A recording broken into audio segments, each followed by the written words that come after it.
One of my subscribers asked me how it is exactly that leaders and celebrities provide you with symbolic immortality, with a sense of legacy, of continuity into the future after death, which, according to terror management theory, has been a great obstacle to freedom throughout history because many high-status figures, including very oppressive ones, maintain their status by basically having this aura of fascination around them that people bought into. Well, the simplest answer I can think of is that your own sense of self, your self-esteem, is acquired by living up to or even exceeding the standards of whichever culture you subscribe to.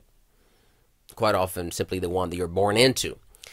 And celebrity figures are by definition figures that exceed those standards. So if you did not buy into their status, you would be damaging your own sense of self, the credibility of your own sense of identity, which functions within the larger culture that is providing you with this sense of legacy.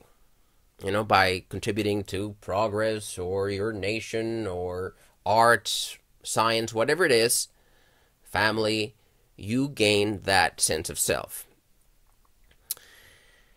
Now, this functions also in a religious context, and we can see this from the beginning of history because the very first figures that we could call tyrants, like pharaohs and kings, quite often were considered living gods. And the fact that a lot of people bought into that status, aided them in their oppression of the masses.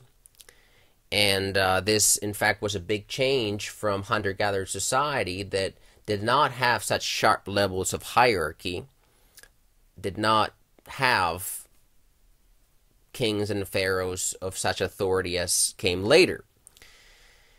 And the reason is because even though they might not have been subject to the authority of living figures, they were subject to the authority of the spirits, of the ancestors, and the spirit world to which they subscribed as an ideology.